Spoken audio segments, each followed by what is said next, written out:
Hi dear students, let's talk history.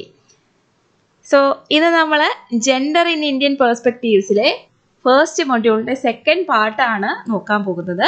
അതിന് മുമ്പായിട്ട് കഴിഞ്ഞ ക്ലാസ്സിൽ, അതായത് ജെൻഡറിൻ്റെ നമ്മൾ പറഞ്ഞിരുന്നു, ജെൻഡർ ഇഷ്യൂസ് എന്നാണ് നമ്മുടെ പേപ്പറിനെ നമ്മൾ പറയുന്നത്. ജെൻഡർ ഇഷ്യൂസിൻ്റെ ഫസ്റ്റ് മൊഡ്യൂളിൻ്റെ ഫസ്റ്റ് പാർട്ടിൽ കുറച്ച് ഡൗട്ടുകൾ എന്നോട് ചോദിച്ചിരുന്നു. എങ്ങനെയാണ് എക്സാമിന് കോൺസെപ്റ്റ് ആയിരുന്നു നമ്മൾ ഡിസ്കസ് ചെയ്തിരുന്നത്. അപ്പോൾ കോൺസെപ്റ്റിൻ്റെ ഒരു ക്വസ്റ്റ്യൻ വന്നിട്ടുണ്ടെങ്കിൽ എങ്ങനെയാണ് നമ്മൾ അതിന് ആൻസർ ചെയ്യേണ്ടതെന്നുള്ളതൊക്കെ കമൻറ്റ് ചെയ്ത് ചോദിച്ചിരുന്നു. ഓക്കെ, നിങ്ങളുടെ ആ ഒരു ഡൗട്ടുകളൊക്കെ നമ്മൾ പ്രീവിയസ് ഇയർ ക്വസ്റ്റ്യൻസ് ഡിസ്കസ് ചെയ്യുന്നുണ്ട്. ആ ഡിസ്കഷനിൽ നമ്മൾ കൃത്യമായിട്ട് പറയും എങ്ങനെയാണ് ഒരു എസ് എ ക്വസ്റ്റ്യന് ആൻസർ ചെയ്യേണ്ടത്, എങ്ങനെയാണ് ഷോർട്ട് എസ് എക്ക് ആൻസർ ചെയ്യേണ്ടത്, എത്രത്തോളം എഴുതണം എന്നീ കാര്യങ്ങളൊക്കെ നമ്മൾ ഡീറ്റെയിൽഡ് ആയിട്ട് ഒരു ക്ലാസ് ആയിട്ട് തന്നെ പ്രൊവൈഡ് ചെയ്യുന്നതായിരിക്കും. ഓക്കെ, അതുകൊണ്ട് ആരും വിഷമിക്കേണ്ട. ഒരു ക്വസ്റ്റ്യൻ വരുമ്പോൾ എങ്ങനെ ആൻസർ ചെയ്യുന്നുള്ള കാര്യങ്ങളൊക്കെ നമ്മൾ പറയും. ഓക്കെ, ഇന്ന് നമ്മൾ പറയാൻ പോകുന്നത് ജെൻഡർ ഇൻ ഇന്ത്യൻ പെർസ്പെക്റ്റീവ്സിലെ സെക്കൻഡ് പാർട്ടാണ്. കഴിഞ്ഞ ക്ലാസ്സിൽ നമ്മൾ എന്തൊക്കെയായിരുന്നു ഡിസ്കസ് ചെയ്തിരുന്നത് നമുക്ക് വേഗം ഒന്ന് നോക്കിയാലോ. നമ്മൾ ആദ്യം എന്താണ് ജെൻഡർ ആൻഡ് എന്താണ് ജെൻഡർ ഹിസ്റ്ററി, ഇത് തമ്മിൽ എന്ത് ബന്ധമാണുള്ളത്, ജെൻഡർ എന്ന കോൺസെപ്റ്റ് എന്താണ്, ജെൻഡർ ഹിസ്റ്ററി എന്ന കോൺസെപ്റ്റ് എന്താണ്. ജെൻഡർ എന്ന കോൺസെപ്റ്റ് ചോദിച്ചിട്ടുണ്ടെങ്കിൽ അത് മാത്രം എഴുതിയാൽ മതി. ജെൻഡർ ഹിസ്റ്ററി എന്താണെന്ന് ചോദിച്ചിട്ടുണ്ടെങ്കിൽ അത് മാത്രം എഴുതിയാൽ മതി. എവിടെ? നമ്മുടെ 1 മാർക്ക് ക്വസ്റ്റ്യൻസിൽ അല്ലേ, ഷോർട്ട് ആൻസർ ക്വസ്റ്റ്യൻസ് ഉണ്ട്. ആ ക്വസ്റ്റ്യൻസിന് ആ ഒരു ടോപ്പിക്ക് മാത്രമേ എഴുതാവുള്ളൂ. അങ്ങനെയാണ് നിങ്ങൾ നിങ്ങളുടെ ടൈം കളയുന്നത്. ഓക്കെ, സോ അതിനെക്കുറിച്ച് നമ്മൾ ഡീറ്റെയിൽഡ് ആയിട്ടൊരു ക്ലാസ് ഇടുന്നതായിരിക്കും. അപ്പോൾ കഴിഞ്ഞ ക്ലാസ്സിൽ നമ്മൾ എന്താണ് ജെൻഡർ എന്ന കോൺസെപ്റ്റ് എന്താണ്, ജെൻഡർ ഹിസ്റ്ററി എന്ന കോൺസെപ്റ്റ് എന്താണ്, അതിൻ്റെ ഒരു ഇൻട്രൊഡക്ഷൻ പാർട്ട് പഠിച്ചു. അതിൻ്റെ ഡെഫിനേഷന്, മീനിങ്, പിന്നെ അതുമായിട്ട് ബന്ധപ്പെട്ടിട്ടുള്ള മേജർ കോൺസെപ്റ്റുകൾ എന്തൊക്കെയാണ്, മേജർ തിയറീസ് എന്തൊക്കെയാണ് എന്നുള്ള കാര്യങ്ങളൊക്കെ നമ്മൾ കഴിഞ്ഞ ക്ലാസ്സിൽ പഠിച്ചു. ഇന്നത്തെ ക്ലാസ്സിൽ നമ്മൾ പഠിക്കാൻ difference between women's history and gender history. നമ്മൾ കഴിഞ്ഞ ക്ലാസ്സിൽ തന്നെ പറഞ്ഞിരുന്നു, ജെൻഡർ ഹിസ്റ്ററിക്ക് വുമൺസ് ഹിസ്റ്ററിയുമായിട്ട് ചെറിയൊരു കണക്ഷൻ ഉണ്ട്. എന്താണ്, വുമൺസ് ഹിസ്റ്ററിക്ക് ശേഷമാണ് ജെൻഡർ ഹിസ്റ്ററി ഉരുത്തിരിഞ്ഞ് വന്നത് എന്നൊക്കെ പറയാറുണ്ട് അല്ലേ. അപ്പം എന്തൊക്കെയാണ് ഈ ജെൻഡർ ഹിസ്റ്ററിയും വുമൺസ് ഹിസ്റ്ററിയും തമ്മിലുള്ള ഡിഫറൻസ് എന്നാണ് നമ്മൾ ഈ ഒരു ക്ലാസ്സിൽ നോക്കുന്നത്. അതുപോലെ തന്നെ റിലേഷൻഷിപ്പ്, ജെൻഡർ ഹിസ്റ്ററിയും വുമൺസ് ഹിസ്റ്ററിയും തമ്മിലുള്ള റിലേഷൻഷിപ്പ് എന്താണ്, ഇതൊരു ഇമ്പോർട്ടൻറ്റ് ക്വസ്റ്റ്യൻ ആയിട്ട് പ്രീവിയസ് ഇയർ ക്വസ്റ്റ്യൻസിൽ ഞാൻ കണ്ടിട്ടുള്ള ക്വസ്റ്റ്യൻ ആണ്. സോ നിങ്ങളത് നോക്കി തന്നെ പഠിക്കുക. എന്തായാലും എല്ലാവരും നോട്ടും പെന്നും ഒക്കെ എടുത്ത് നമ്മൾ പറയുന്ന പോലെ തന്നെ ഷോർട്ട് നോട്ടൊക്കെ എഴുതാൻ വേണ്ടി റെഡി ആയിട്ടിരുന്നോളുക. ഓക്കെ, നമ്മൾ നമ്മുടെ ജനറൽ പേപ്പറിനും എസ് എക്കും ഒക്കെ പ്രിപ്പയർ ചെയ്യാൻ പറ്റിയ പേപ്പറാണ് നമ്മളിപ്പോൾ ഡിസ്കസ് ചെയ്തുകൊണ്ടിരിക്കുന്നത്. അതുപോലെ തന്നെ എല്ലാവർക്കും ഇൻട്രസ്റ്റഡ് ആയിട്ടുള്ളൊരു ടോപ്പിക്കാണ് ഇത് ജെൻഡർ ഹിസ്റ്ററി എന്ന് പറയുന്നത് അല്ലേ. നമുക്ക് നമ്മുടെ ലൈഫിൽ നിന്ന് അല്ലെങ്കിൽ മറ്റുള്ളവരുടെ ലൈഫിൽ നമ്മൾ കണ്ടിട്ടുള്ള എക്സ്പീരിയൻസുകളെ ബേസ് ചെയ്ത് നമുക്ക് പഠിക്കാൻ പറ്റുന്നതാണ്. ഓക്കെ, അപ്പം difference between women's history and gender history, gender ഹിസ്റ്ററിയും വുമൺസ് ഹിസ്റ്ററിയും തമ്മിലുള്ള ഡിഫറൻസ് എന്താണെന്നാണ് പറയുന്നത്. ഓക്കെ, നമ്മൾ പോയിന്റ് ഔട്ട് ചെയ്താണ് പറയുന്നത്. വുമൺസ് ഹിസ്റ്ററി എന്ന് പറയും അത് എന്തിനെയാണ് ഫോക്കസ് ചെയ്യുന്നത്, focuses on the experiences and contributions of women throughout history. Throughout history, ചരിത്രത്തിലുടനീളം സ്ത്രീകൾക്ക് ചരിത്രത്തിൽ എന്തെല്ലാം കോൺട്രിബ്യൂഷൻസ് ഉണ്ട്, അവരുടെ എക്സ്പീരിയൻസസ് എന്താണ്, ഇതിനെ മാത്രം ഫോക്കസ് ചെയ്യുകയാണ് വുമൺസ് ഹിസ്റ്ററി എന്ന് പറയുന്നത്. അപ്പം ജെൻഡർ ഹിസ്റ്ററി എന്താ ചെയ്യുന്നത്, it examines how gender roles and social constructions of masculinity and femininity have shaped historical events and societies.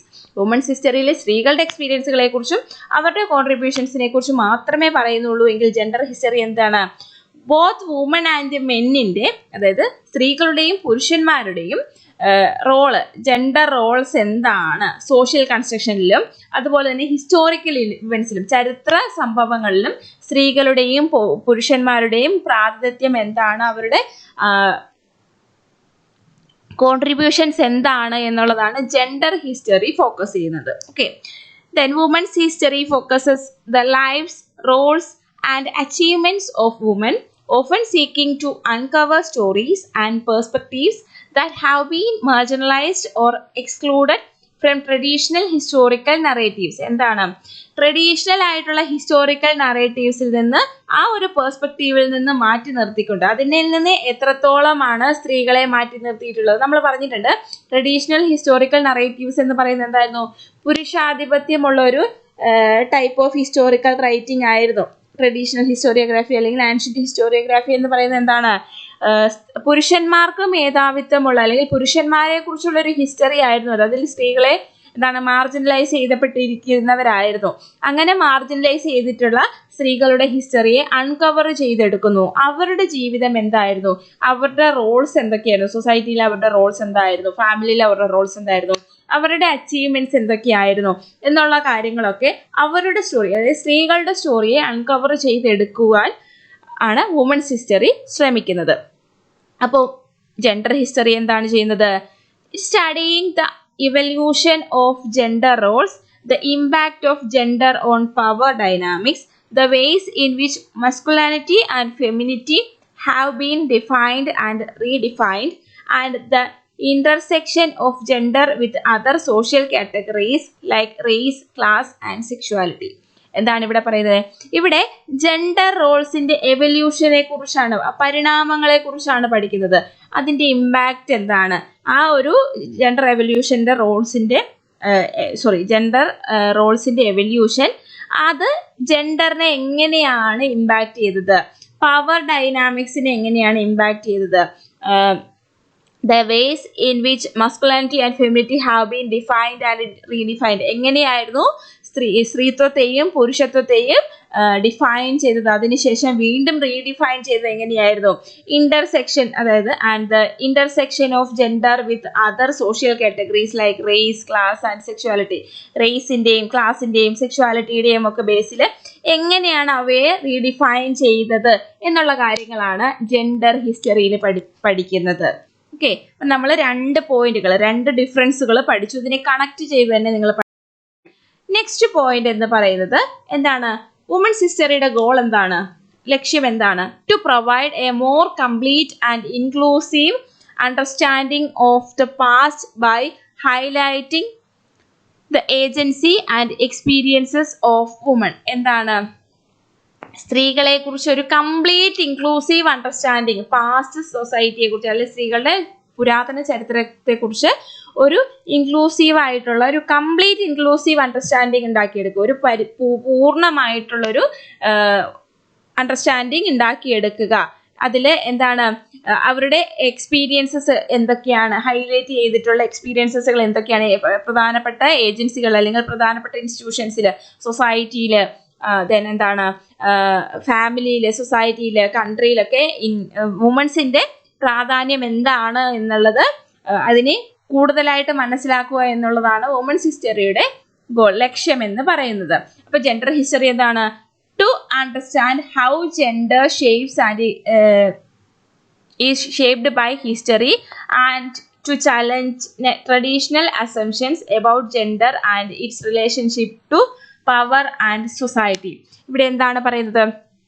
നമ്മുടെ ട്രഡീഷണൽ ഹിസ്റ്ററിയിൽ എന്താണ്, പുരുഷന്മാരെ കുറിച്ച് മാത്രമേ പറയുന്നുള്ളൂ. ഇവിടെ ജെൻഡർ ഹിസ്റ്ററിയിൽ എന്താണ്, സ്ത്രീകളെ കുറിച്ചും പുരുഷന്മാരെ കുറിച്ചും എല്ലാ ജെൻഡേഴ്സിനെ കുറിച്ചും ഇവിടെ ഡിഫൈൻ ചെയ്യുന്നുണ്ട്, അല്ലെങ്കിൽ ഇവിടെ മെൻഷൻ ചെയ്യുന്നുണ്ട്. എങ്ങനെയാണ് ഓരോ ജെൻഡറും ഹിസ്റ്ററിയെ ഷേപ്പ് ചെയ്തെടുത്തത്, ട്രഡീഷണൽ അസംഷൻസിനെയൊക്കെ ചലഞ്ച് ചെയ്തുകൊണ്ടാണ് ഈ ജെൻഡർ ഹിസ്റ്ററി വരുന്നത്. അതായത് ഈ സൊസൈറ്റിയിൽ അല്ലെങ്കിൽ പവേഴ്സിൽ, നമ്മുടെ സോഷ്യൽ പവേഴ്സിലൊക്കെ ഈ പറയുന്ന ജെൻഡേഴ്സിന്റെ റിലേഷൻഷിപ്പ് എന്താണ്, അവരെങ്ങനെയാണ് ഒരുമിച്ച് ജീവിച്ചത്, എങ്ങനെയാണ് ഒരുമിച്ച് ഓരോ കാര്യങ്ങൾ ചെയ്തത് എന്നുള്ളത് ജെൻഡർ ഹിസ്റ്ററിയിലൂടെ വ്യക്തമായിട്ട് പറയുന്നു. നെക്സ്റ്റ്, വുമൻസ് ഹിസ്റ്ററിയുടെ അടുത്ത പോയിന്റ് എന്താണ്? Women's history is often seen as a sub field of gender history. Gender ഹിസ്റ്ററിയുടെ ഒരു സബ് ഫീൽഡ് ആയിട്ടാണ് വുമൻസ് ഹിസ്റ്ററി കാണപ്പെടുന്നത്, അല്ലെ? ജെൻഡർ ഹിസ്റ്ററിയുടെ ഒരു വിഭാഗമായിട്ടാണ് എന്ത്, ജെൻഡർ ഹിസ്റ്ററിയെ നമ്മൾ കണക്കാക്കുന്നത്. പക്ഷെ ആദ്യം ഉരുത്തിരിഞ്ഞ് വന്നത് ഏതാണ്? വുമൻസ് ഹിസ്റ്ററിയാണ് ആദ്യം ഉണ്ടായിട്ടുള്ളത്. ഓക്കെ, ദെൻ അപ്പം gender history analyses the meanings and expectations associated with masculinity and femininity in different historical contexts. എന്താണ് ഇവിടെ സ്ത്രീത്വത്തിന്റെയും പുരുഷത്വത്തിന്റെയും ഹിസ്റ്റോറിക്കൽ കോണ്ടെക്സ്റ്റിനെ ബേസ് ചെയ്തിട്ട് അവയെ, അതിന്റെ എക്സ്പെക്ടേഷൻസ് എന്താണ്, അതിന്റെ മീനിങ്സ് എന്താണ് എന്നുള്ളതൊക്കെ അനലൈസ് ചെയ്യുന്നു. സ്ത്രീത്വത്തിന്റെയും പുരുഷത്വത്തിന്റെയും അല്ലെങ്കിൽ സ്ത്രീയുടെയും പുരുഷന്റെയും എക്സ്പെക്ടേഷൻസ് എന്താണ്, അവരുടെ റോൾസ് എന്താണ്, അവരുടെ എക്സ്പെക്ടേഷൻസ് എന്താണ്, അതിന്റെ മീനിങ്ങുകൾ എന്താണ് എന്നുള്ളതൊക്കെ കൂടുതലായിട്ട് അതിന്റെ ഡിഫറെന്റ് ഹിസ്റ്റോറിക്കൽ കോണ്ടെക്സ്റ്റിനെ ബേസ് ചെയ്തിട്ട് അതിനെ അനലൈസ് ചെയ്യുന്നുണ്ട് ഇവിടെ ജെൻഡർ ഹിസ്റ്ററിയിൽ. Women's history aims to uncover the highlights the often overlooked roles and contributions of women in various fields. പ്രധാനപ്പെട്ട ഫീൽഡുകളിലൊക്കെ സ്ത്രീകളുടെ കോൺട്രിബ്യൂഷൻസ് എന്താണ് എന്നുള്ളതിനെ കുറിച്ച് ഡീറ്റെയിൽഡ് ആയിട്ട് നോക്കുന്നു. Then women's history examines how women have been affected by social, political and economic forces. എന്താണ് സ്ത്രീകളെ ഈ സാമൂഹികപരവും രാഷ്ട്രീയപരവും സാമ്പത്തികപരവുമായിട്ടുള്ള ഫോഴ്സുകളിൽ കൂടെ എങ്ങനെയാണ് സ്ത്രീകളെ ബാധിക്കപ്പെട്ടിട്ടുള്ളത്, സ്ത്രീകളെ ഈ ഒരു ഓരോ കോണ്ടക്സ്റ്റുകളിലും സ്ത്രീകളെ എങ്ങനെയാണ് ബാധിക്കപ്പെട്ടിട്ടുള്ളത് എന്ന് എക്സാമിൻ സഹിതം അല്ലെങ്കിൽ എക്സാമ്പിളുകൾ സഹിതം അതിനെ പറയുന്നു, അല്ലെങ്കിൽ അതിനെ എക്സാമിൻ ചെയ്യുന്നു എന്നാണ് ഇവിടെ പറയുന്നത്. Then gender history examines how gender intersects with other social categories like race, class and sexuality. നമുക്ക് നോക്കുമ്പോൾ അറിയാം ഓരോ പോയിന്റുകളും വീണ്ടും എന്താണ് അതിനെ ഡിസ്ക്രൈബ് ചെയ്ത് തന്നെ പറയുകയാണ്. ഓക്കെ, അപ്പോൾ ഇവിടെ എന്താ പറയുന്നത്, ഈ ജെൻഡർ ഹിസ്റ്ററിയിലൂടെ എന്താണ് പറയുന്നത്, gender intersects with other social categories like race, class and sexuality.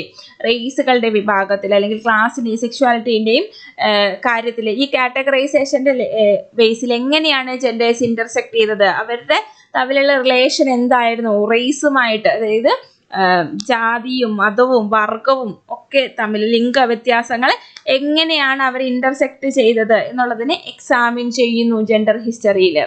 Okay, then women's history examples include studying women's suffrage movements, the fight for equal rights and the experiences of women in different historical periods. എന്താണ് ഇവിടെ women's ഹിസ്റ്ററിയിൽ പല സ്ത്രീകളുടെ പല മുന്നേറ്റങ്ങളുടെ അല്ലെങ്കിൽ അവരുടെ ഒരുപാട് സഹനത്തിൻ്റെ മൂവ്മെൻറ്റുകളുടെ അല്ലെങ്കിൽ അവരൊരുപാട് സഹിച്ചിട്ടുണ്ട്. നമുക്കറിയാം ഹിസ്റ്റോറിക്കൽ പീരീഡിൽ സ്ത്രീകൾക്ക് എന്താണ് പല കാലഘട്ടത്തിലൂടെ കടന്നു പോകേണ്ടി വന്നിട്ടുണ്ട്. സ്ത്രീകളെ അതായത് അടുക്കളയിൽ നിന്ന് അരങ്ങത്തേക്ക് എന്ന് പറയുന്നൊരു ബുക്കൊക്കെ നിങ്ങൾ വായിച്ചിട്ടുണ്ടാവും അല്ലേ. അതിനകത്ത് പറയുന്നുണ്ട് സ്ത്രീകളെ പണ്ട് കാലങ്ങളിലല്ലേ ഇപ്പോഴും തന്നെ എന്താണ് സ്ത്രീകൾ അടുക്കളയിൽ ഒരു വിഭാഗം പുരുഷന്മാരുടെ ഇടയിൽ അല്ലെങ്കിൽ ഒരു വിഭാഗം കാരണവന്മാരുടെയൊക്കെ മനസ്സിലെന്താണ് സ്ത്രീകൾ ഇപ്പോഴും അടുക്കളയിൽ ജീവിക്കേണ്ട ആൾക്കാരാണ്, അതാണ് അവരുടെ ഉത്തരവാദിത്വം. അതായത് പുരുഷന്മാരെ സേവിക്കുക, അവർക്ക് വേണ്ടതൊക്കെ ഉണ്ടാക്കി കൊടുക്കുക, അവരുടെ കാര്യങ്ങളൊക്കെ നോക്കുക, അതാണ് സ്ത്രീകളുടെ ധർമ്മം അല്ലേ. പുരുഷന്മാർക്ക് അങ്ങനെയുള്ള ധർമ്മങ്ങളൊന്നുമില്ല, സ്ത്രീകളുടെ ധർമ്മം അതാണ് എന്ന് പറയുന്ന ഒരു വിഭാഗം ജനങ്ങൾ ഇപ്പോഴും നമ്മുടെ സമൂഹത്തിൽ ജീവിക്കുന്നുണ്ട്. പക്ഷേ ഇപ്പോഴത്തെ തലമുറ ഒരുപാട് മാറി ചിന്തിക്കുന്നവരാണ്, പ്രത്യേകിച്ച് ജെൻസ് അല്ലെങ്കിൽ പുരുഷന്മാർ അവർ ഒരുപാട് മാറി ചിന്തിക്കുന്നവരാണ്. പക്ഷെ പഴയ തലമുറ അവരെ അങ്ങനെ ഒരു മാറി ചിന്തിക്കുവാൻ അങ്ങ് പ്രോത്സാഹിപ്പിക്കുന്നില്ല. ഈ ആണുങ്ങൾ അങ്ങനെ ചെയ്യാൻ പാടില്ല, ആൺകുട്ടികൾ പാത്രം കഴുകാൻ പാടില്ല, നമുക്കറിയാം അല്ലേ. അങ്ങനെ പറയുന്ന ഒരുപാട് സമൂഹത്തിലെ ഒരുപാട് കാരണവന്മാരുള്ള ഒരു സമൂഹത്തിലാണ് നമ്മൾ ജീവിക്കുന്നത്. പക്ഷെ എന്താണ് ഇതുപോലെയുള്ള ഒരുപാട് സഹനങ്ങൾ നേരിടേണ്ടി വന്നവരാണ് സ്ത്രീകൾ. എന്താണ് സ്ത്രീകൾക്ക് പുറത്തിറങ്ങാൻ അവകാശമില്ലായിരുന്നു, വിദ്യാഭ്യാസത്തിനുള്ള അവകാശമില്ലായിരുന്നു, എന്താണ് അമ്പലങ്ങളിൽ പോകുവാനോ പള്ളികളിൽ പോകുവാനോ ആരാധനാലയങ്ങളിൽ സന്ദർശിക്കാനുള്ള അവകാശമില്ലായിരുന്നു. അങ്ങനെ ഒരുപാട് റൈറ്റുകൾ ഇല്ലാത്ത അവസ്ഥ ഇന്ത്യയിൽ തന്നെ ഇന്ത്യയിലും നമ്മുടെ കേരളത്തിൽ ഒരുപാട് അവസ്ഥകൾ നേരിട്ടിട്ടുണ്ട്. നമുക്കറിയാം സതി അല്ലേ, ചൈൽഡ് മാരേജ്, ഇങ്ങനെയുള്ള ഒരുപാട് കാര്യങ്ങൾ സ്ത്രീകൾ നേരിട്ടിട്ടുള്ളവയാണ്. പക്ഷേ ഏതെങ്കിലും ഭാര്യ മരിച്ചു കഴിഞ്ഞാൽ ഭർത്താവ് ആരുടെയും ചിതയിൽ അല്ലെങ്കിൽ ഭാര്യയുടെ ചിതയിൽ പോയി വീഴുന്നത് ആരെങ്കിലും കേട്ടിട്ടുണ്ടോ? ഇല്ല. സ്ത്രീക്ക് മാത്രമേ അങ്ങനെയുള്ള പ്രശ്നങ്ങൾ ഉണ്ടായിരുന്നു. ഇതുപോലെയുള്ള പ്രശ്നങ്ങൾ എന്തൊക്കെയായിരുന്നു, സ്ത്രീകളുടെ ഈ പറയുന്ന പ്രശ്നങ്ങളെയൊക്കെ നേരിടാൻ വേണ്ടി അല്ലെങ്കിൽ ഈക്വൽ റൈറ്റ്സിന് വേണ്ടിയിട്ടുള്ള അവരുടെ ഫൈറ്റ് എങ്ങനെയുള്ളതായിരുന്നു, അവരുടെ എക്സ്പീരിയൻസസ് എങ്ങനെയുള്ളതായിരുന്നു എന്നുള്ളതൊക്കെ നമ്മുടെ വുമൻസ് ഹിസ്റ്ററിയിൽ എടുത്തു പറയുന്നുണ്ട്. Then gender history considers how gender roles and power dynamics have changed over time.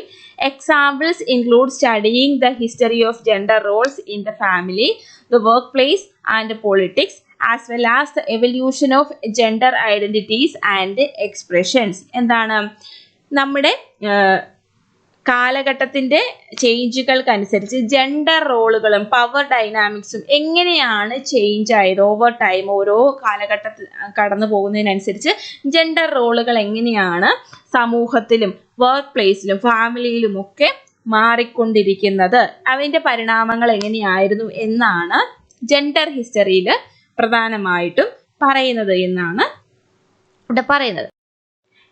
Next നമുക്ക് നോക്കാനുള്ളത് relation between gender history and women's history. നമ്മുടെ ജെൻഡർ ഹിസ്റ്ററിയും വുമൻസ് ഹിസ്റ്ററിയും തമ്മിലുള്ള ഡിഫറൻസുകൾ നമ്മൾ പഠിച്ചു. ഇനി അതിന്റെ റിലേഷൻസ് എന്താണ്, ജെൻഡർ ഹിസ്റ്ററിയും വുമൻസ് ഹിസ്റ്ററിയും എങ്ങനെ റിലേറ്റ് ചെയ്തിരിക്കുന്നു എന്ന് നോക്കാം. Okay, gender history builds upon and expands upon the foundation laid by women's history. എന്താണ്, വുമൻസ് ഹിസ്റ്ററി കൊടുത്തിരിക്കുന്ന ഒരു ഫൗണ്ടേഷന്റെ മുകളിലാണ് നമ്മുടെ ജെൻഡർ ഹിസ്റ്ററി ബിൽഡ് ചെയ്തിരിക്കുന്നത്. നമ്മൾ പറഞ്ഞു എന്താണ്, വുമൻസ് ഹിസ്റ്ററിയാണ് ആദ്യം ഉരുത്തിരിഞ്ഞു വന്നത്. സ്ത്രീകൾക്ക് വേണ്ടി ഒരു പ്രത്യേക ചരിത്ര രചന വേണമെന്നത് വുമൻസ് ഹിസ്റ്റോറിയോഗ്രാഫിയാണ് ആദ്യം മുതൽ എടുക്കുന്നത്. അതിന്റെ ഒറിജിനെ കുറിച്ച് നമ്മൾ നെക്സ്റ്റ് ക്ലാസ്സിൽ നമ്മൾ പഠിക്കുന്നതാണ്. അപ്പം എങ്ങനെയാണ് വുമൻസ് ഹിസ്റ്ററി വന്നതെന്നൊക്കെ നമ്മൾ പഠിക്കും. ഓക്കെ, അപ്പം ഈ വുമൻസ് ഹിസ്റ്ററിയുടെ മുകളിലാണ്, അല്ലെങ്കിൽ വുമൻസ് ഹിസ്റ്ററി വന്നതിന് ശേഷം അതിന്റെ ഒരു ഫൗണ്ടേഷന്റെ മുകളിലാണ് എന്ത്, ജെൻഡർ ഹിസ്റ്ററി ബിൽഡ് ചെയ്തെടുക്കുന്നത് എന്നാണ് പറയുന്നത്. Then next relation, while women's history focuses on women as subjects, gender history examines gender as a social construct that affects both men and women. ഇവിടെ വുമൻസ് ഹിസ്റ്ററി എന്താണ്, സ്ത്രീയെ ഒരു സബ്ജക്റ്റ് ആക്കി എടുത്ത് പഠിക്കുന്ന സമയത്ത് ജെൻഡർ ഹിസ്റ്ററി എന്തിനെ കുറിച്ചാണ് പഠിക്കുന്നത്, gender history examines gender as a social construct that affects both men and women. Gender history എന്ന് പറയുന്നത് എന്താണ്, ജെൻഡറിനെ ഒരു സോഷ്യൽ കൺസ്ട്രക്റ്റ് ആക്കി എടുക്കുന്നു. അത് എന്താണ്, both men and woman R affected. എന്താണ്, സ്ത്രീ മാത്രമല്ല, സ്ത്രീയും പുരുഷനും ഓരോ സോഷ്യൽ കൺസ്ട്രക്റ്റിലും അല്ലെങ്കിൽ ഓരോ കോണ്ടെക്സ്റ്റിലും അഫക്റ്റ് ചെയ്യപ്പെടുന്നു. സ്ത്രീയെക്കുറിച്ചും പുരുഷനെക്കുറിച്ചും എടുത്ത് പറയുന്നു എന്നാണ് പറയുന്നത്. Then gender history recognises that gender is not simply a biological attribute but a social construct that is shaped by cultural norms and power relations. എന്താണ്, ജെൻഡർ ഹിസ്റ്ററിയിലൂടെ നമ്മൾ തിരിച്ചറിയാണ്. എന്തിനാണ് തിരിച്ചറിയുന്നത്, gender is not simply a biological attribute. Gender എന്ന് പറയുന്ന ഒരു ജനിതകമായിട്ടുള്ളൊരു attribute അല്ല, അല്ലെങ്കിൽ ഒരു ബയോളജിക്കൽ ആട്രിബ്യൂട്ട് മാത്രമല്ല, ഇതൊരു സോഷ്യൽ കോൺസ്ട്രക്റ്റ് ആണ്. And that is shaped by cultural norms and power relations. Cultural, അതായത് സാംസ്കാരികപരമായിട്ടുള്ള മാറ്റങ്ങളിലൂടെ അല്ലെങ്കിൽ സാംസ്കാരികപരമായിട്ടുള്ള അധികാരങ്ങളിലൂടെയും അതിൻ്റെ പവർ റിലേഷൻസിലൂടെയൊക്കെയാണ് ഈ ജെൻഡർ ഹിസ്റ്ററി അല്ലെങ്കിൽ ഈ പറയുന്ന സോഷ്യൽ കൺസ്ട്രക്റ്റിനെ ഷേപ്പ് ചെയ്തെടുക്കുന്നതെന്നാണ് പറയുന്നത്. ഇത്രയുമാണ് നമ്മുടെ ജെൻഡർ ഹിസ്റ്ററിയും വുമൻസ് ഹിസ്റ്ററിയും തമ്മിലുള്ള റിലേഷൻഷിപ്പ്. ഇതോടെ നമ്മുടെ ഇന്നത്തെ ക്ലാസ് കഴിയുകയാണ്. നെക്സ്റ്റ് ക്ലാസ്സിൽ നമ്മൾ നമ്മുടെ ജെൻഡർ ഹിസ്റ്ററിയുടെ 1960s വരെയുള്ള ജെൻഡർ ഹിസ്റ്ററിയുടെ ഒരു ഡെവലപ്മെന്റ് എങ്ങനെയാണ് ജെൻഡർ ഹിസ്റ്ററി ഉരുത്തിരിഞ്ഞു വന്നത്, അതിന്റെ ഡെവലപ്മെന്റുകൾ എങ്ങനെയുള്ളതായിരുന്നു എന്നുള്ള കാര്യങ്ങളൊക്കെ നമ്മൾ നെക്സ്റ്റ് ക്ലാസ്സിൽ പഠിക്കുന്നതായിരിക്കും. ഓക്കെ, എല്ലാവരും കൃത്യമായിട്ട് പഠിക്കുക. ഇതിന്റെ റിലേഷൻഷിപ്പും ഡിഫറൻസസും കൃത്യമായിട്ട് പഠിക്കുക. എക്സാമിന് ചോദിക്കുവാൻ സാധ്യതയുള്ള ക്വസ്റ്റ്യൻസ് ആണ്. ക്വസ്റ്റ്യൻസിനെ ബേസ് ചെയ്ത് മാത്രമാണ് നമ്മൾ ക്ലാസ്സുകൾ ഇടുന്നത്. അപ്പം ആ ഒരു ബേസിൽ തന്നെ നിങ്ങൾ അതിനെ സിസ്റ്റമാറ്റിക് ആയിട്ട് തന്നെ പഠിക്കുക. പോയിന്റ് ഔട്ട് ചെയ്ത് തന്നെ എക്സാമിന് ആൻസർ ചെയ്യാൻ പറ്റുന്ന രീതിയിൽ നിങ്ങൾ പഠിച്ചു വെക്കുക. ഒരുപാട് വലിച്ചു വാരി എഴുതുന്ന രീതിയിൽ പഠിക്കാതെ കൃത്യമായിട്ട് പോയിന്റുകൾ മനസ്സിലാക്കി പഠിക്കുക. ഓക്കെ, നിങ്ങൾക്ക് എന്തെങ്കിലും ഡൗട്ടുകൾ ഉണ്ടെങ്കിൽ ഇതുപോലെ തന്നെ നിങ്ങൾ കമൻറ്റ് സെക്ഷനിൽ നോട്ട് ചെയ്യുക. ഞാനതിനുള്ള റിപ്ലൈസ് അല്ലെങ്കിൽ അതിന് റിപ്ലൈ തരുന്നുണ്ട്. അതിൻ്റെ കൂട്ടത്തിൽ തന്നെ ക്ലാസ്സിൻ്റെ കൂട്ടത്തിൽ ഞാനത് പറഞ്ഞു പോകുന്നതായിരിക്കും. കൃത്യമായിട്ട് നമ്മൾ എക്സാമിന് മുമ്പായിട്ട് ഓരോ സബ്ജക്റ്റിൻ്റെയും പ്രീവിയസ് ഇയർ ക്വസ്റ്റ്യൻസ് എങ്ങനെയാണ് ക്വസ്റ്റ്യൻ ആൻസർ ചെയ്യേണ്ടതെന്നുള്ള കാര്യങ്ങൾ കൃത്യമായിട്ട് പറഞ്ഞു പോകുന്നതാണ്. അതുകൊണ്ട് ആരും ടെൻഷൻ അടിക്കേണ്ട ആവശ്യമില്ല. കൃത്യമായിട്ട് പഠിക്കുക. എല്ലാവരും നന്നായിട്ട് തന്നെ പഠിക്കാൻ ശ്രമിക്കുക. ഓക്കെ, അപ്പം നമ്മുടെ ക്ലാസ്സുകളെ കുറിച്ചുള്ള അഭിപ്രായങ്ങൾ നിങ്ങൾ കമൻറ്റ് സെക്ഷനിൽ നോട്ട് ചെയ്യുക. ദെൻ എന്തെങ്കിലും വേറെ ഏതെങ്കിലും സബ്ജക്റ്റുകൾ അല്ലെങ്കിൽ വേറെ ഏതെങ്കിലും ടോപ്പിക്കുകൾ കൂടുതൽ ക്ലിയർ ആയിട്ട് പറയണം എന്നുണ്ടെങ്കിൽ നിങ്ങൾക്ക് പറയാവുന്നതാണ്. നമ്മൾ അതിനനുസരിച്ച് ക്ലാസ്സുകൾ സെറ്റ് ചെയ്യുന്നതായിരിക്കും. ഓക്കെ, അപ്പോൾ നമ്മുടെ ചാനൽ സബ്സ്ക്രൈബ് ചെയ്യാത്തവർ സബ്സ്ക്രൈബ് ചെയ്യുക, ബെല്ലൈക്കൺ അമർത്തുക. എങ്കിൽ മാത്രമേ നിങ്ങൾക്ക്, ഞാൻ ഓൾറെഡി പറഞ്ഞു, നമ്മുടെ ക്ലാസ്സുകൾ കൃത്യമായിട്ട് അപ്ലോഡ് ചെയ്യുന്ന ടൈമിൽ തന്നെ നിങ്ങൾക്ക് കിട്ടണം എന്നുണ്ടെങ്കിൽ നിങ്ങൾ നമ്മുടെ ബെല്ലൈക്കൺ പ്രസ് ചെയ്ത് നമ്മുടെ ചാനൽ സബ്സ്ക്രൈബ് ചെയ്യുക. അപ്പോൾ പലരും പറഞ്ഞു നമ്മുടെ ക്ലാസ്സുകളെല്ലാം കിട്ടുന്നില്ല, 1-2 ക്ലാസ്സുകളെ കിട്ടിയിട്ടുള്ളൂ എന്ന് പറഞ്ഞവരുണ്ട്. അവരോട് എനിക്ക് പറയാനുള്ളത്, നമ്മുടെ ചാനൽ സബ്സ്ക്രൈബ് ചെയ്താൽ മാത്രമേ നിങ്ങൾക്ക് നിങ്ങളുടെ ക്ലാസ്സുകൾ കൃത്യമായിട്ട് ഓൺ ടൈമിൽ തന്നെ കിട്ടുകയുള്ളൂ. ഓക്കെ, അപ്പോൾ എല്ലാവരും നന്നായിട്ട് പഠിക്കുക. Okay, thank you.